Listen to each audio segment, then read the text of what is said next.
From 14 News, this is Touchdown Live in the Huddle, your live streaming pregame football show. Sponsored by Chick-fil-A West Evansville. Delivery from us to you. Order ahead through the Chick-fil-A app.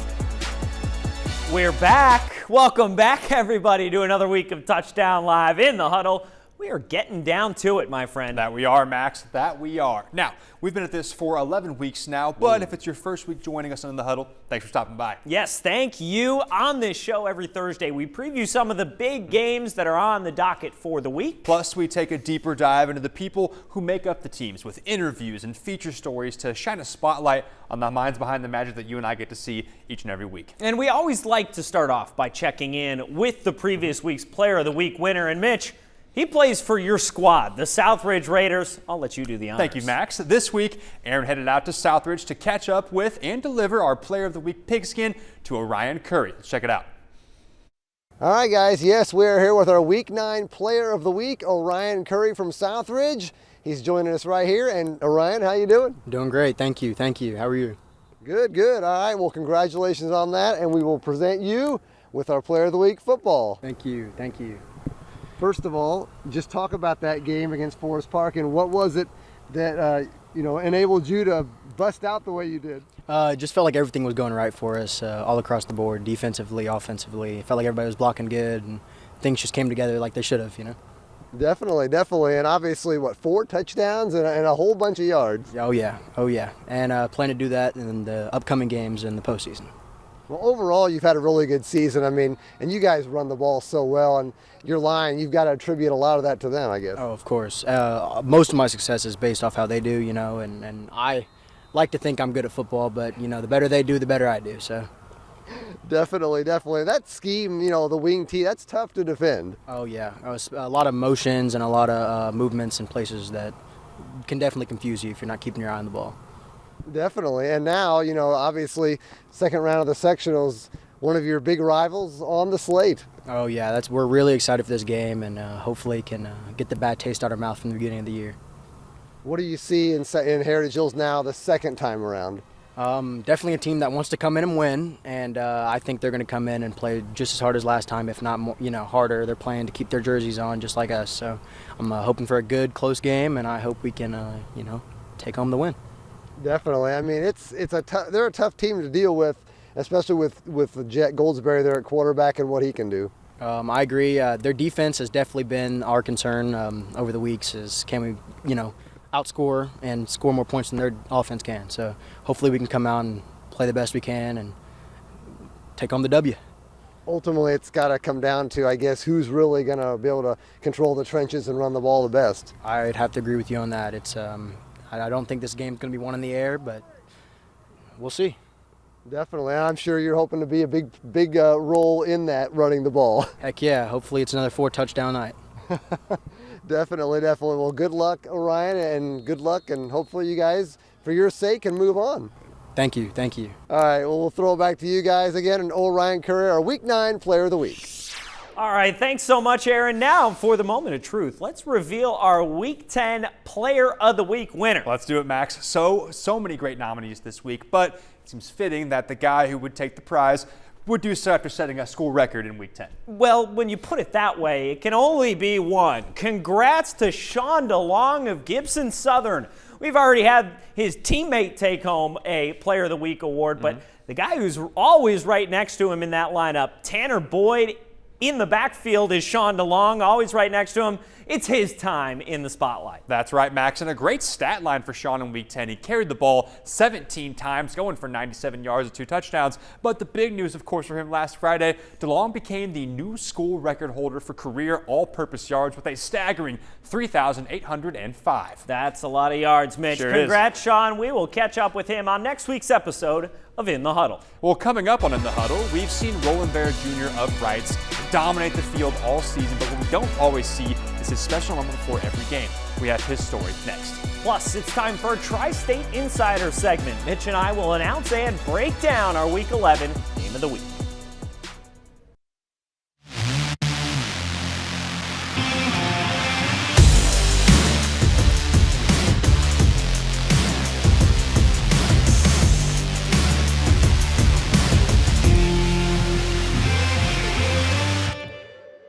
Welcome back to In the Huddle. It's week 11. You saw the intro. Let's quit beating around the bush here. It's time for our Tri-State Insider segment. I'm joined by the insider himself, Mitch Carter. Take a bow, sir. Max, let's get right into it. Now, if you're new here, this is where we break down our Touchdown Live game of the week. Not only that, but we'll talk about some of the team's biggest plays and, of course, who we're watching out for. Hey, let's not forget the best part. We'll finish up with Carter's calls, where Mitch will pick who he thinks is coming out on top. Tough sledding so far in sectional time. Are these lights getting a little bit brighter? That just me? Yikes. Ooh, yeah, all right.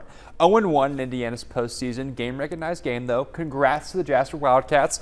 I'm man enough to admit when I was wrong, and I was, but I'm looking to get my get back this week. Very brave. It's only 1 week. We'll get back there. Well, speaking of this week, we've done the math, Mitch. We've got a board in Max's office with 100 different strings going each and every way. Calculating it out. It's time for the moment of truth. This week, we've decided we'll be visiting two teams we know very well when we take the journey up north into Eastern time. That's right. We saw them at the Jungle to start the season. This Friday, heading into Raider country, where Southridge is hosting Heritage Hills. Two historic rivals going head-to-head in round 2 of sectional 32 play. Starting the season off, Heritage Hills looks strong in their showing against the Raiders, knocking them off 45-13, setting up what would end up being a 5-0 run to start the season.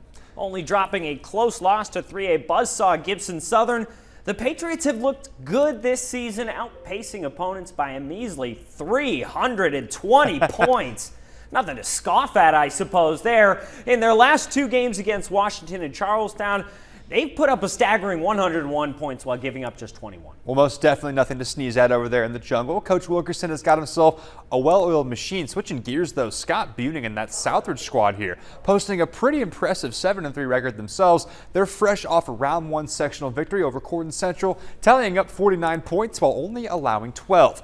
After dropping a 1-score loss to North Posey in Week 8, they've posted back-to-back performances, scoring just under that 50-point mark. Well, Mitch, we've got 2 programs here with a head of steam in the playoffs already. Let's start with Southridge. Week 1, you drop the L 45-13, right? If it's Coach Buning, what's different in your approach? Well, that's kind of the thinking, right? Your team is your team at this point. Other than adding wrinkles here and there to your offensive and defensive schemes, I think it really comes down more so into looking back on what burnt you in Week 1 and knowing what's got to work differently now that we're in sectional play.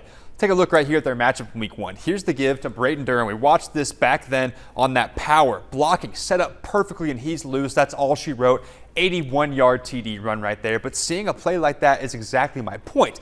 That's the kind of thing that can let a game get away from you. But if you can mitigate those big chunk plays, you guys can be disciplined and do their jobs. The landscape of the game really completely changes. Right, you're exactly right with those 1 plays. So rather than letting the Patriots run it up in the second half like in Week 1, the game stays close, giving the edge back to Southridge at home. Now you're following me, Max. That opens up plays like this one right here with Miles Kirkhoff recovering a fumble for Southridge. Now, you may be able to attribute some of the turnovers we saw in Week 1 to just that, the fact that it was Week 1. But one thing has stayed consistent. Both these teams can put up points. Here's Southridge last week in round 1 of sectional. Hudson Allen, quick pass to Yamil Arroyo, and he gets some great blocks, zips through him, and he is gone. Southridge is a tough squad. I can guarantee not a single one of those boys wearing a Raider jersey wants to have their season wrap up in October. And neither do the Patriots, though. It's not a secret they're tough. Switching gears here, what's the strat for Coach Wilkerson and his squad? Well, that's the beauty of it, right? And that's why this is our game of the week. These are 2 stout programs. Crazy. We know what we're doing over here, right? And Heritage Hills has every right to come into this one confident. They've been an absolute buzzsaw in Southern Indiana this season. If I'm coach, I think the game plan is to preach doing the small things correctly, and honestly just keep playing your brand of ball. Now, we just saw their touchdown against Southridge on that long run Week 1. Let's look at another play from the exact same game. Here's that dude, Jet Goldsberry, calling his own number on the QB keeper. He can run and he can throw. It doesn't take a wizard up in the press box to know he's someone you've got to keep an eye on. He's been electrifying all season long. The sophomore notching over 20 touchdowns through the air and on the ground, and that's not even mentioning him on the defensive side of the ball. That's right. It's not just him either. Check out right here, this handoff to Hunter Meredith against Mount Vernon, and there goes that man weaving through the defense and making the long drive in for a touchdown. You've got him. You've got Durham. I've even seen other guys like Tyler Ruxer and Caden Keaton toting the rock. If you're here to Chills, you've got options, and the Patriots have proven time and time again that they know how to use them. All right, Mitch, we've seen the tape. Here we go. I say it every week. We've talked X's and O's. It's time for Carter's call. Is it fair to assume we know who you're taking on Friday? Mitch, I I don't know if it's kind of unfair to set you up like this, isn't it? Well, I do have a bit of an attachment to the Raiders. I can't lie. Okay. Not a secret here. However, I've said it before. I'm an equal opportunity highlighter and decision maker. Let's call a spade, right? If you're looking at this matchup on paper here, Heritage Hills picked up wins not only over Southridge, but also over North Posey, who the Raiders actually fell to in that close contest toward the end of the season. Another game of the week. Bingo. Now, the PAC's got some dogs in it. No surprise there. I just mentioned looking at things on paper. If you do that, the obvious pick goes to the Patriots. This might be my favorite matchup of the season, though. Ooh. Two balanced, tough squads with high-quality coaching on both sides, a lot of motors. Don't get anything twisted. I respect the crap out of both these teams, both these coaches, bar none. However, while I am an unbiased journalist, I am a biased high school football fan. For that reason, give me the team that I know best. All roads lead to the Dome, baby. It's trophy hunting time. And a game like this one between these two squads, I genuinely believe it in my heart of hearts. This game on Friday night will decide the sectional champion. I just said it. This might be my favorite matchup of the entire season. We're getting jacked up to watch it here on In the Huddle. And in the meantime, you said it already. Give me those Raiders on Friday night. We've talked about this guy all season long, the Swiss Army knife for the Wrights Panthers. Yeah, but there's much more to Roland Vera Jr.'s story than what you can see during the game. I sat down with him and his dad this week to learn more. You've seen the success Roland Vera Jr. and his Wrights Panthers have had this year. We just need to take it game by game, hopefully we win this Friday. And you've seen the electrifying plays. Something Vera Jr.'s father, Roland Vera Sr., is very proud of. But it's great to see him excel at something he loves to do. I think that makes me the happiest. But what you may not have seen him do is honor Caden Vera. Yeah, my main supporter for sure. His brother, whom the family lost on April 19th of 2022. Authorities say when they arrived to the scene, 14-year-old Caden Vera was beyond help. They say he passed from a self-inflicted accidental gunshot wound to the head. A few years before he passed, Caden and Roland became very close. As we got into high school, middle school and high school, they became real good friends. He was on my team since he was a grade below me, so we would be on the teams together. I guess you could say Roland was his protector. While Vera Jr. was drawn to football and excelled right away, it wasn't always for Caden. I do remember one time whenever we were little, he got pushed on the ground one time. He got really mad and got up and tried to fight the other kid. I do remember that. That was a good memory. That was a funny memory. Caden's feisty personality was a difference between the two. When Roland succeeds and scores stuff like that, he's always to himself. He doesn't really showboat or anything like that. He's never been like that. And it'd be funny because if it was Caden, it'd be totally opposite. But I do know he would always jump around, screaming and stuff like that, just making a big old fool of himself all the time. And while Roland may not be out there showboating exactly like Caden did, he honors his brother in other ways. Roland Vera Jr. That's Caden's jersey, and Roland carries it out onto the field before every home game. It's more something I just want to dedicate, make sure that he knows I'm still supporting him and all that stuff, and just make sure he's with me. I know he's there with Roland in spirit, so. You think he'd be in the stands cheering? No, definitely. Front row? Front row for sure. He would make his way to the front row somehow. So as Vera Jr. finishes out his high school football career, that's right where his brother will be. Thanks to the Vera family for sharing their incredible story. Coming up on In the Huddle, don't go anywhere. We spoke with the coaches heading up both sides of our game of the week. Hear their take on Friday's big game. Plus, you know where we're going. That's right. Over to the Telestrator, where I will have an in-depth look at some of the best plays from Week 10. Stick with us. Welcome back in, everybody. It's time to hear from the coaches of our Game of the Week teams. We start off with head coach Scott Buning and his Southridge Raiders. As we discussed during Insider, these two teams have met before this season. But speaking with Coach Buning, at first he mostly discussed how happy he is his team gets to play another week of sectionals, but then he recognized they could get revenge. We know the challenge we got ahead of us, and Heritage Hills had just a tremendous season, really good players, and I'd be lying if we didn't feel like we had a little nasty taste after that game, but I'm going to tell you Heritage Hills had a lot to do with that, and so we're just looking forward to what I think is going to be a great atmosphere, and trying to figure out a way to play another week.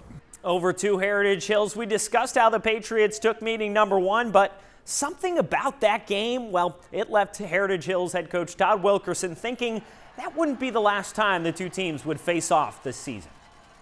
I think we knew week 1 after we beat the Raiders here on our home field that we'd see them again in the sectional. So, you know, our communities are really closely knit. We're very close geographically, so we expect a big crowd, a huge game atmosphere on Friday night. We know they're disciplined. We know they run the ball very well. We know they want to run the ball. We know last year they started throwing the ball better, so, you know, we have to be good in the play-action game. And we know defensively they really fly around the field. They get in kind of unique positions at times, but they're where they need to be. Join me on Friday night here on 14 News at 4, 5, and 6. We will continue to preview our game of the week. And now, you know what time it is. Mitch is over in his favorite spot, the Telestrator. Let's look at some plays, Mitch. All right, thank you, Max. We're starting off this week in the 2A bracket. Let's head up north to Ferdinand, where Forest Park was hosting Mitchell. The Rangers were 5-4 this season, while the Blue Jackets sitting at 2-7. Let's jump in now with Forest Park near midfield. Pitch out to Jackson Lincoln, and what is this? Stop right there. That's not how you hold the ball if you're going to run right here. You can see he's got that puppy cocked back right there. Well, it's because he's not. Lincoln's opting to air it out, and you can see right here, it looks like there might be one defender who's starting to figure out it's not a run, but it's far too late. Let's go ahead and roll the clip here as I clear that off, and Lincoln lets go of the ball. There it goes, and speaking of there goes Jaden Betag catching it right there on the other end in stride. Number 10 takes it in for the score for the Rangers. Touchdown, and they go up early 6-0.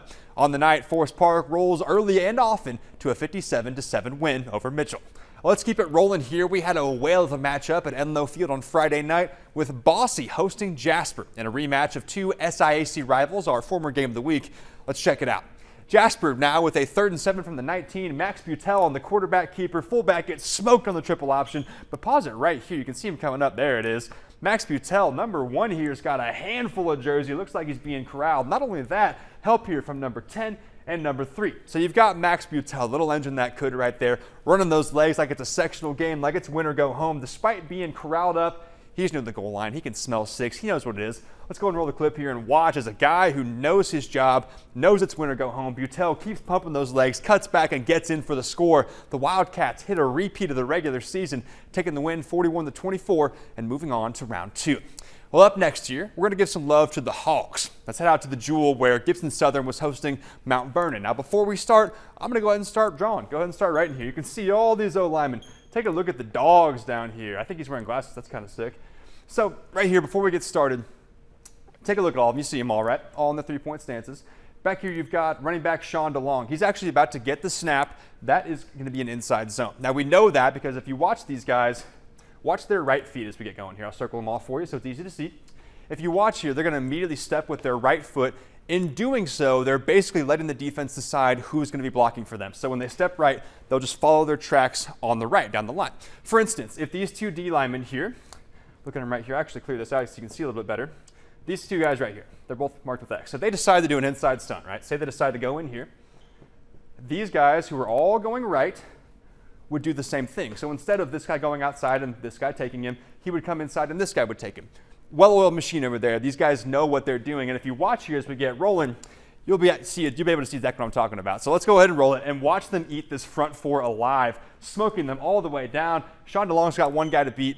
He does it. Gibson Southern's all-time leader for all-purpose yards. Takes it in for the 45-yard touchdown run, putting the Titans up by 21, and GS goes on to win 40-7. Now, I know, historically, we show you 3 plays, but I was feeling generous. I had an extra highlight. I just had to show you guys. I couldn't bring myself to take it out. So let me take you on a journey here. We're pulling up to the Wrights Bowl up on top of the hill. Class 4A matchup here. That's a rematch from last year's sectional opener. Boonville taking on Wrights. No doubt the Panthers looking for revenge after the Pioneers ousted them last season. Let's go ahead and roll the clip here. Now, Roland Vera Jr. We know he's dangerous. Here he is lined up in the Wildcat. I actually zoomed it in and slowed it down so you can see. It's kind of hard to see. We'll actually stop right, wait for it, here. Now, this little bitty sliver of silver up there, that's Roland Vera Jr. That's his helmet. It looks like all hope's lost, right? I mean, my goodness. Here's 1, 2, 3, kind of this guy on the ground. 4 guys, defenders all on him there. However, 2-time player of the week winner here on In the Huddle. He's in the plays of the week right now. You know why we're here. We know he's lightning in a bottle, and we know not only that, but this is a statement game for the Panthers, looking to avenge last year's loss. Even still, this play is unbelievable. Let's go ahead and roll it here and watch as this little piece of silver somehow, some way, Roland Vera is able to bounce out of the pocket right there, keeps it going, someone around his ankles, dives into the end zone. Are you kidding me, dog? Go celebrate with the boys. You earned it. Come on now. Wrights needs to make a statement, and they do, getting their revenge 24-zip and staying undefeated as they survive and advance. Coming up next on In the Huddle, we're breaking down our local schedules. A lot of good ones on tap this week. That's right. We've got week 2 of sectional matchups in Indiana, the final week of regular season play in Kentucky, and week 1 of the playoffs over in Illinois. Stick around. All right, welcome back in, everybody. Let's sort through the schedule because different states are in different spots right now. We mentioned Indiana is going into week 2 of sectionals. Illinois, on the other hand, they're starting off playoffs. And Kentucky, they still have one more week of the regular season. So we've already talked about our game of the week. Southridge hosting Heritage Hills. That kicks off at 6:30. Moving on, let's go to Class 4A Sectional 24, Memorial visiting the Jasper Wildcats. Now, Class 2A Sectional 40, after Mater Dei took down Tell City last week, they will host the North Posey Vikings. In Class 5A Sectional 16, Class 5A getting their sectionals underway. North travels to Floyd Central to face the Highlanders, and Castle on the road at New Albany. Then, once again, going back to Class 4A Sectional 24 after Wrights travels to Bedford North Lawrence. After Bedford North Lawrence, those Stars took down Harrison. And final week of the regular season, we move to Kentucky. Henderson County travels to face the Owensboro Red Devils. Mitch, I'll pass it off to you, sir. You know that the folks at home are waiting for more games. What do you have on your list? Rightfully so. We're always looking at quality matchups here. I've got some of my own across the board. Let's check them out. More Kentucky games for you first. We've got Davis County traveling into Eagle Country. Panthers trying to knock off Apollo on their home turf. Then we've got the McLean County Cougars and the Marshall County Marshals, duking it out, creative name there. Apollo knocked off the Marshals last week. Cougars looking to add to that streak. Staying in the Bluegrass, we've got the always tough Madisonville Maroons taking the bus ride into Tiger Country, looking to knock off Murray. With the late kickoff, we're watching as Owensboro Catholic heads into North Hardin. Aces versus Trojans. Aces looking to stay perfect on the season. And last, but certainly not least, we've got 2 Saturday kickoffs here. Illinois doing it up. First, the Benton Rangers coming into our coverage area here, looking to knock off the Mount Carmel Golden Aces. Golden Aces looking to start off a deep postseason run. And then we've got the Greenville Comets hosting the Mules as Fairfield comes into town. Both those games kick off at 2 o'clock once again on Saturday. All right, quite the packed slate coming up as we get down to it in the season. Thank you all so much for watching this week's episode of Touchdown Live in the Huddle, our pregame show. We hope you enjoyed our in-depth look at some of the best football teams across the tri-state area. That's right. We'll be back each Thursday night at 7 o'clock to preview teams in creative ways. Of course, as always, got to say it, this would not have been possible without our entire production crew and marketing team. Thank you all for all the work you put in to make this whole thing happen. And of course, for highlights of all your favorite games, be sure to join us back here for our Touchdown Live show every Friday night on our 14 Sports app at 10:35. And then, of course, we'll also feature our express version on 14 News at 10. We'll see you there.